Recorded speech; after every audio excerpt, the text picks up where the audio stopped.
وَقُلْ جَاءَ الْحَقُّ وَزَهَقَ الْبَاطِلُ إِنَّ الْبَاطِلَ كَانَ زَهُوقًا۔ الحمد للہ وکفى وسلام علی عباده الذین اصطفى، اما بعد، اللہم الہمنی رشدی واعذنی من شر نفسی۔ سامعین، نئی تبلیغی جماعت کے امیر عبدالرشید خریجی دہلی کے فتنے سے آپ میں سے بہت سے لوگ باخبر ہوں گے۔ اس کے کچھ خواب آپ نے اسی کی آواز میں اسی چینل پر سن لیے ہیں۔ جنہوں نے نہیں سنا وہ سن سکتے ہیں۔ میرے سامنے اس وقت عبدالرشید کذاب کے 23 خواب ہیں جو ہندی میں لکھے گئے ہیں۔ میں نے انہیں پڑھا تو معلوم ہوا کہ عوام کو بیوقوف بنانے کا ہنر وہ بہت قاعدے سے جانتا ہے۔ وہ تمام خواب انشاءاللہ پیش کیے جائیں گے۔ عبدالرشید کذاب کے حوالے سے اتنا جان لیں کہ اس کے والد کا نام ریاض تھا۔ وہ مکرانہ بلند شہر کے رہنے والے تھے۔ لوہار برادری سے تعلق رکھتے تھے۔ بعد میں بلند شہر سے خریجی دہلی آ گئے۔ اس طرح عبدالرشید کذاب دہلوی ہو گیا۔ عبدالرشید کے والد مروجہ تبلیغی جماعت سے وابستہ تھے۔ ان کے خیالات وہی تھے جو جماعتیوں کے ہوتے ہیں۔ عبدالرشید کا پیشہ دہلی میں ویلڈنگ تھی۔ یہ 1996 سے مروجہ تبلیغی جماعت کے مرکز نظام الدین سے جڑا ہوا تھا۔ خریجی کی مکی مسجد میں ہر اتوار کو بعد نماز عشاء اس کے بیانات ہوتے تھے۔ عصر سے عشاء تک اس دن گشت کرتا تھا۔ مکی مسجد کے بنیادی ذمہ داروں میں اس کا نام بھی شامل تھا۔ سعد کاندھلوی حفظہ اللہ منہ سے اختلاف کے بعد جب مروجہ تبلیغی جماعت کا نیا فرقہ وجود میں آیا تو یہ شورا میں شامل ہو گیا۔ بعد میں اس نے اپنی جماعت قائم کر لی۔ نام شورا کا استعمال کرتا رہا اور کام اپنا چلاتا رہا۔ اس نے ریحان نامی ایک نوجوان کو دریافت کیا۔ یہ نوجوان روزانہ ایک خواب گھڑتا اور عبدالرشید کذاب کو سناتا۔ عبدالرشید کے تمام دعوے اسی ریحان کے خوابوں کی بنیاد پر ہیں۔ ایک دن اس نے سنایا کہ حضور صلی اللہ علیہ وسلم نے فرمایا ہے کہ اپنی شادی عبدالرشید کی لڑکی سے کر لو اور عبدالرشید کو میرا پیغام پہنچا دو۔ چنانچہ عبدالرشید کذاب نے اپنی لڑکی ریحان کو بیاہ دی۔ خاص بات یہ ہے کہ نظام الدین مرکز کے بڑے عالم یعقوب صاحب سے اس کے قریبی تعلقات اخیر تک باقی رہے۔ بعد میں اس نے اپنی جماعت کے لیے یونیفارم تجویز کیا جس میں سفید جبہ اور سیاہ امامہ تھا۔ جب اس نے دعویٰ کیا کہ حضور صلی اللہ علیہ وسلم نے مجھے اپنا خلیفہ اور دنیا کے تمام مسلمانوں کا بادشاہ نامزد کیا ہے اور جو مجھے خلیفہ و بادشاہ نہ مانے وہ کافر ہے، تو علماء حق متوجہ ہوئے اور اسے کھدیڑ کر مکی مسجد سے بھگا دیا۔ اب معلوم یہ ہوا ہے کہ حج کے نام پر وہ کہیں اور فرار ہو گیا ہے۔ بعد میں اس نے دعویٰ کیا کہ حضور صلی اللہ علیہ وسلم نے فرمایا ہے کہ ابھی اپنا یونیفارم تبدیل کر لو اور سادہ لباس میں ہی کام کرو۔ سامعین، اس سے پہلے کہ میں خواب سنانے کا سلسلہ شروع کروں، مناسب سمجھتا ہوں کہ مولانا محمد وسیم صاحب کا خط پیش کر دوں۔ وہ لکھتے ہیں: السلام علیکم ورحمۃ اللہ وبرکاتہ۔ امید کرتا ہوں کہ آپ خیریت سے ہوں گے۔ میں وسیم احمد قاسمی، امام و خادم مدینہ مرکز مسجد خریجی چوپال، یہاں 17 سال سے خدمت انجام دے رہا ہوں۔ عبدالرشید کا فتنہ میرے سامنے ہی برابر والی مسجد سے اٹھا ہے، جو پہلے ٹھیک روش پر چلتا دکھتا تھا۔ آہستہ آہستہ اس نے اپنا رشتہ مرکز سے کم کیا اور پھر شورا کے الگ ہونے کے بعد اپنے آپ کو اس کے ساتھ جوڑ کر آگے بڑھنے کی کوشش کی۔ کچھ ہی وقت میں اپنے آپ کو ان سے بھی الگ دکھاتے ہوئے صرف اپنا تعلق مرکز کے ہی مولانا یعقوب صاحب سے جوڑ کر آگے قدم بڑھانے شروع کیے۔ پھر کسی کے سوال و جواب پر یہ کہہ کر گمراہ کرنا شروع کیا کہ میں مولانا یعقوب صاحب کے مشورے سے کام کرتا ہوں۔ کچھ لوگوں نے ان سے جا کر اس بابت ملاقاتیں کی تو ان کی طرف سے معلوم ہوا کہ وہ کبھی کبھی مشورہ کر لیتا ہے آ کر، لیکن ان کو اس کے کام کرنے کا جو الگ نہج تھا شاید معلوم نہیں تھا، نہ کبھی وہ یہاں آئے اس کے کام کو دیکھنے۔ آخر ان کے انتقال کے بعد وہ بالکل الگ ہو گیا، اور جو اس حلقہ عقیدت میں داخل ہو چکے تھے ان کے ذریعے نئی عمر کے لڑکوں کو گھنٹوں پکڑ پکڑ کر ذہن سازی کرتے ہوئے سینکڑوں کو اپنا ہمنوا بنانے میں کامیاب ہو گیا۔ پھر جب وہ پکے ہو گئے تو آہستہ آہستہ کچھ اندھ بھکت مرید اس پر ہر طرح سے مال و متاع اٹھانے لگے، جس کی وجہ سے اس نے جو کچھ ویلڈنگ وغیرہ کا ذریعہ معاش اپنایا ہوا تھا چھوڑ دیا، اور اپنے بیانات میں غلط طریقے سے توکل علی اللہ کی ترغیب اور ترک اسباب کی تاکید کرنے لگا۔ مسجد کے امام مولانا مستقیم ہریولی بجنور نے جب ان پر کچھ انگلیاں اٹھائیں، سمجھانے کی کوشش کی، تو اس کے چیلوں مریدوں کی جانب سے ان کو اشارتاً کنایتاً دھمکایا جانے لگا، جس کی بنا پر وہ دل کے امراض میں مبتلا ہو کر 4 اگست 2020 کو اس دار فانی سے انتقال کر گئے۔ امام صاحب مرحوم اکثر مجھ سے کہا کرتے تھے، مفتی وسیم یہاں آ کر اور دوسرے علماء کو لا کر بیان کرنے کی کوئی ترتیب بنائیں، اس لیے کہ یہ عالم و حافظ نہ ہو کر بھی اپنے بیان میں قرآن کریم کی آیات کی غلط تشریح اور تفسیر بیان کرتا ہے اپنے مقصد کے حصول کے لیے۔ تو الحمدللہ 2020 کے اوائل میں کسی نہ کسی بہانے کئی بار وہاں بیان کرنے گیا، جس میں ان کے موقف کے خلاف بھی میں نے لوگوں کو سمجھانے کی کوشش کی، جس کے بعد ہفتہ واری سنڈے کے بیان میں عبدالرشید نے رد میں باتیں کی، جس کے بعد پھر اس کے متبعین نے لڑ جھگڑ کر مسجد انتظامیہ پر قبضہ جما لیا، جس کے بعد علماء کے بیانات وہاں بند ہو گئے، الا ماشاء اللہ کبھی اس نے کچھ لوگوں کے دباؤ میں اجازت دے دی۔ پھر بعض مریدین یا لوگوں سے مجھے اس کی بیان کردہ کچھ باتیں معلوم ہو جاتی تو میں اسی ہفتہ آنے والے جمعہ ان کی طرف اشارہ کر کے ان کا رد کر دیتا تھا، جس کا اثر یہ رہا کہ بہت سے لوگ جو نئے جڑ جاتے تھے وہ ہماری مسجد سے صحیح بات سننے پر اس سے دوری اختیار کر لیتے تھے، تو انہوں نے پھر علاقے سے باہر کچھ جگہوں پر دعوت و تبلیغ کے بہانے ہی اپنے عقیدت مندوں میں اضافہ کرنے کی کوشش کی، جس سے کچھ جھانسی، یو پی اور دہلی کے 1-2 علاقوں میں کچھ مریدین بنانے میں کامیاب ہو گیا۔ آخر کار اس کے متبعین علماء سے متنفر اور دور ہوتے چلے گئے۔ پھر انہوں نے اپنے معاملات اور مسائل اور خواب کی تعبیرات بھی اس جاہل سے پوچھنا شروع کر دیا، نتیجتاً وہ گمراہی کی طرف بڑھنے لگے، جس سے آگے چل کر فتنے کی شکل اختیار کرنے کا اندیشہ بڑھ گیا۔ تو میں نے حلقہ خریجی کے ائمہ کو اس طرف کئی بار توجہ دلائی، لیکن کچھ نے یہ کہہ کر کہ وہ نیک آدمی ہے، عبادت گزار ہے وغیرہ، اور کچھ نے ذرا بھی توجہ نہ کی، اور میرے علاوہ چند مرتبہ ایک اور امام صاحب نے کچھ ان کے متعلق لوگوں کو کچھ وقت سمجھانے کی کوشش کی، لیکن اس مسجد کے بھی ذمہ دار کی طرف سے یہ کہہ کر ان کو اس پر بولنے سے روک دیا کہ اس کے چکر میں مت پڑو اور دھیان مت دو۔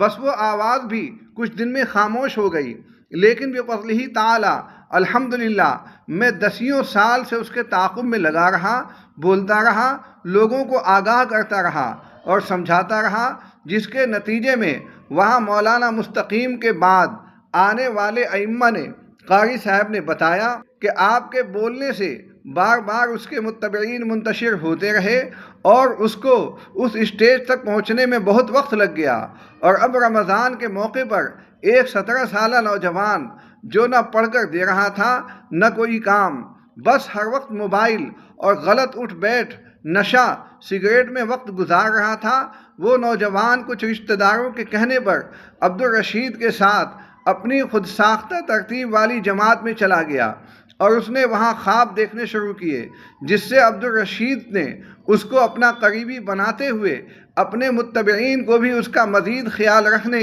اور اس کا احترام کرنے کی تاکید کی، اور 14 اپریل 2026 کو عبدالرشید نے اس 17 سالہ نوجوان ریحان ابن عرفان انصاری کو اپنا داماد بنا لیا، اور پھر اس نے مولانا سعد اور اس کے عقیدے کے خلاف بولنے والوں کے متعلق سر قلم کرنے کے بھی خواب دیکھنے شروع کر دیے، جس میں یعنی مفتی وسیم اور ایک غیاث بھائی نیٹوری جو اس کو سمجھایا کرتے تھے کہ بھی سر قلم کا خواب دیکھ لیا۔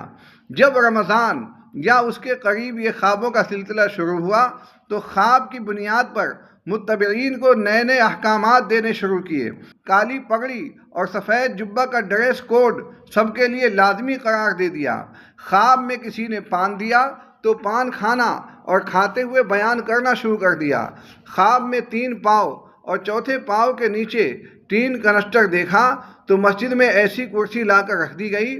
پھر بس کیا تھا، جس وقت چاہیں اسی وقت خواب میں نبی کریم صلی اللہ علیہ وسلم سے کبھی حضرت عمر سے بات کرنا شروع کر دیا، اور پھر 17/5/2026 سنڈے بیان میں اس نے علل اعلان اپنے خواب میں ملنے والی خلافت اور بادشاہت کا اور نبی کریم صلی اللہ علیہ وسلم میرے شیخ ہیں کا اعلان کر دیا۔ پھر جا کر دوسرے ائمہ کی آنکھ کھلی اور دوسری مساجد میں بھی بیان شروع ہوئے۔ پھر ہم نے ائمہ کی میٹنگ بلا کر متکلم منتخب کر کے اس سے بات کی، اور وہ لاجواب ہو کر اپنے متبعین کے ساتھ راہ فرار اختیار کر گیا۔ الحمدللہ ابھی وہ حج پر کچھ مریدین کے ساتھ چلا گیا ہے۔ اب آگے کے لیے ایک مضبوط لائحہ عمل ترتیب دے کر تحفظ شریعت اور تحفظ ختم نبوت پر کام کیا جائے۔ از قلم وسیم احمد قاسمی، امام و خطیب، مدینہ مرکز مسجد، خریجی چوپال، دہلی۔ سامعین، اب میں چند خواب سنا رہا ہوں، اس سے اندازہ لگائیں کہ یہ بندہ کس قدر بکواس اور بیہودہ خیالات کا حامل ہے۔ ان خوابوں میں سے کئی خواب ایسے ہیں جن میں پان کا تذکرہ خصوصی طور پر کیا گیا ہے۔ اللہ جانے پان کا خواب کیوں اسے آتا رہا۔ سامعین، اب اس کذاب کے خواب سنانے کا سلسلہ شروع کرتا ہوں۔ اس کی تکمیل کے بعد خواب کی شرعی حیثیت اور عبدالرشید کذاب کے بارے میں فتویٰ بھی پیش کروں گا۔ خواب نمبر 1، 2025 میں جماعت چل رہی تھی۔ اس دوران ایک جگہ تھی بھنڈرا گاؤں میں، پہاڑی کے پاس، جہاں ہم خواب کے اندر تھے۔ وہاں لگ بھگ 70-80 ساتھی تھے۔ سب ساتھی حضرت عبدالرشید صاحب کو چھوڑ کر جا رہے تھے۔ حضرت پوچھ بھی رہے تھے کہ کیوں جا رہے ہو، لیکن کوئی جواب نہیں دے رہا تھا۔ سب بنا کچھ کہے چلے جا رہے تھے۔ پھر حضرت عبدالرشید صاحب ناراض ہو کر پہاڑی کی طرف جانے لگے۔ صرف 4 ساتھی بچے، ریحان، عرفان جھانسی، ثاقب بھائی، شارق گونڈا۔ یہ چاروں ساتھی لائن میں کھڑے ہو گئے۔ تبھی ان کے پیچھے سے حضور صلی اللہ علیہ وسلم تشریف لائے۔ حضور صلی اللہ علیہ وسلم نے فرمایا، عبدالرشید ادھر آؤ۔ امیر صاحب واپس حضور علیہ السلام کے پاس آئے۔ حضور صلی اللہ علیہ وسلم نے انہیں اپنے سینے مبارک سے لگایا اور یہ ارشاد فرمایا، بھروسہ رکھو اللہ تجھ سے ہی کام لے گا۔ خواب نمبر 2، حضرت مولانا یعقوب صاحب رحمۃ اللہ علیہ مکی مسجد میں بیان کر رہے تھے اور حضرت عبدالرشید صاحب بھی عام مجمع میں بیٹھے تھے۔ مولانا یعقوب صاحب نے انگلی کے اشارے سے حضرت عبدالرشید صاحب کو اٹھایا۔ پھر مولانا یعقوب صاحب نے کہا، ہمت سے کام لو اور تشکیل کرو۔ تو حضرت عبدالرشید صاحب نے تشکیل کی۔ تشکیل میں سب لوگ اٹھ گئے، صرف 3 ساتھی رہ گئے، منا بھائی، عادل بھائی، ساجد بھائی۔ پھر حضرت عبدالرشید صاحب نے 10-10 سال کی 3 جماعتیں بنائیں اور 3 امیر طے کیے۔ پہلے امیر ثاقب بھائی، رخ ملا DPS سے ریاض سعودی عرب کا۔ دوسرے امیر عمر بھائی، مہاراشٹر، رخ ملا خریجی مکہ مسجد سے روس کا۔ تیسرے امیر فیروز بھائی جھانسی، رخ ملا خریجی مکی مسجد سے پرتگال کا۔ خواب نمبر 3، مشورے کے بعد حضرت جہاں بیٹھتے ہیں وہیں بیٹھے تھے، ان کے ساتھ مولانا یعقوب صاحب بھی بیٹھے تھے۔ ایک شخص آیا اور حضرت سے سوال کیا، حضرت اللہ کون ہے؟ حضرت نے کہا، میں ہی تو اللہ ہوں۔ یہ سن کر مولانا یعقوب صاحب کھڑے ہو گئے اور مسجد میں موجود لوگوں سے کہنے لگے، دیکھو بھائی اس کی بات سنو۔ 3-4 بار کہا۔ پھر مولانا یعقوب صاحب نے کہا، اللہ تعالیٰ سے عشق کی انتہا تو اس سے پوچھو۔ خواب نمبر 4، کہیں پر اجتماع چل رہا ہے، حضرت عبدالرشید صاحب بیان کر رہے ہیں۔ بیان میں وہ موت پر بیعت کروا رہے ہیں۔ جتنا بھی مجمع بیٹھا ہے پورا مجمع حضرت عبدالرشید صاحب سے بیعت کر لیتا ہے۔ جہاں پر حضرت عبدالرشید صاحب بیٹھے تھے ان کے پیچھے ایک ٹرین کھڑی تھی۔ حضرت عبدالرشید صاحب اس مجمع کو ٹرین کے اندر داخل کر رہے تھے۔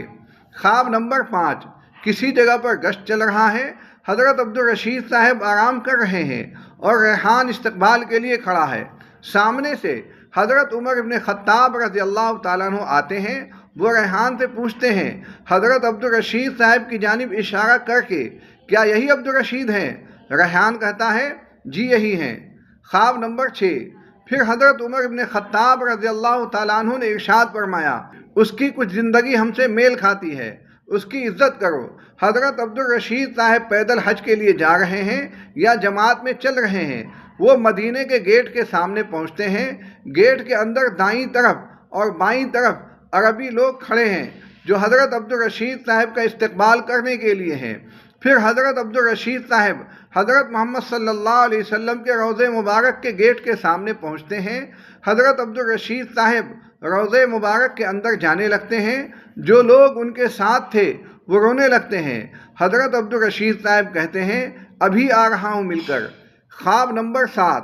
نظام الدین مرکز کی پہلی منزل پر ایک خیمہ لگا ہوا ہے، اس میں ریحان کو منا بھائی قرآن سنا رہے ہیں۔ وہاں 3 شخص موجود ہیں، مولانا یعقوب صاحب، مولانا زبیر صاحب، حضرت عبدالرشید صاحب۔ حضرت عبدالرشید مولانا یعقوب صاحب کے پیر دبا رہے ہیں اور بار بار پوچھ رہے ہیں میں اتنی محنت کر رہا ہوں، اللہ مجھ سے کام کیوں نہیں لے رہا؟ یہ سوال انہوں نے 3 بار پوچھا۔ اتنے میں ایک شخص آیا اور اس نے مولانا زبیر صاحب کو پان دیا اور کہا یہ حضور صلی اللہ علیہ وسلم نے بھیجا ہے۔ مولانا زبیر صاحب نے اس پان کو آدھا توڑ کر مولانا یعقوب صاحب کو دیا۔ مولانا یعقوب صاحب نے اپنے آدھے پان میں سے آدھا توڑ کر حضرت کو دیا۔ تینوں نے وہ پان کھایا۔ پھر مولانا یعقوب صاحب نے حضرت سے کہا جاؤ محنت کرو۔ حضرت اس خیمے سے باہر نکلے۔ سامنے ایک کرسی رکھی تھی، اس کی 3 ٹانگیں ٹھیک تھیں اور ایک ٹانگ ٹوٹی ہوئی تھی۔ اس ٹوٹی ہوئی ٹانگ کی جگہ ایک کنستر رکھا ہوا تھا۔ حضرت اس کرسی پر بیٹھے اور بیان شروع کیا۔ حضرت کے کرتے پر 2 یا 3 پیبند لگے ہوئے تھے۔ جیسے ہی حضرت نے بیان شروع کیا پورا مرکز ہاؤس فل ہو گیا۔ بیان بہت لمبا تھا۔ جب بیان ختم ہوا تو ریحان کو ایسا محسوس ہوا کہ پوری دنیا سے کفر اور شرک مٹ گیا ہے اور ہر جگہ امن اور سکون ہو گیا ہے۔ خواب نمبر 8۔ حضرت اپنے گھر سے نکلے، وہ بہت غصے میں تھے۔ ریحان، شوبی اور منا بھائی کی دکان پر کھڑے تھے۔ حضرت اتنے غصے میں تھے کہ ان سے پوچھنے کی ہمت نہیں ہوئی کہ وہ کہاں جا رہے ہیں۔ حضرت نے بنیان اور لنگی پہن رکھی تھی۔ ریحان اور شوبی بھائی بھی ان کے ساتھ چلنے لگے۔ چلتے چلتے جنگل کا راستہ آ گیا۔ کہیں سے لگ بھگ 100 یا 150 لوگ جو زرہ پہنے ہوئے تھے حضرت کے پیچھے ہو لیے۔ چلتے چلتے سب نظام الدین مرکز کے گیٹ پر پہنچ گئے۔ حضرت گیٹ پر رک گئے۔ زرہ والے لوگوں نے کہا چلیں۔ حضرت پہلی منزل پر گئے۔ وہاں سامنے مولانا سعد صاحب ویل چیئر پر بیٹھے تھے۔ بیچ میں دائیں طرف مولانا یعقوب صاحب بیٹھے تھے اور بائیں طرف مولانا زبیر صاحب بیٹھے تھے۔ ان زرہ والے لوگوں نے مولانا سعد صاحب کو وہاں سے ہٹا دیا اور ان کی جگہ ایک ٹوٹی ہوئی کرسی رکھ دی۔ اس کرسی کی 3 ٹانگیں ٹھیک تھیں اور ایک ٹانگ ٹوٹی ہوئی تھی جس کی جگہ ٹین کا کنستر رکھا ہوا تھا۔ پھر ان لوگوں نے حضرت کو بلایا۔ حضرت آئے اور اس کرسی پر بیٹھ گئے۔ زرہ والے لوگ وہیں گھیرا بنا کر بیٹھ گئے۔ ان میں سے ایک نے حضرت کو پان پیش کیا۔ حضرت نے 4 بار منع کیا لیکن اس شخص نے پھر کہا کھائیے، 4 مرتبہ کہا۔ پھر حضرت نے پان کھا لیا۔ پان کھانے کے بعد حضرت نے بیان شروع کیا۔ بیان کرتے وقت ان کے منہ سے پان کی پیک ٹپک رہی تھی۔ یہ بیان 3 دن تک چلتا رہا۔ پہلے مرکز خالی تھا لیکن جیسے ہی بیان شروع ہوا دھیرے دھیرے لوگ آنے لگے اور آخر میں پورا مرکز ہاؤس فل ہو گیا۔ سامعین، یہ 8 خواب میں نے سنائے ہیں۔ بقیہ تمام خواب اگلی مجلس میں، اس کے ساتھ ہی عبدالرشید پر لگایا گیا فتویٰ بھی پیش کیا جائے گا۔ وآخر دعوانا ان الحمد للہ رب العالمین۔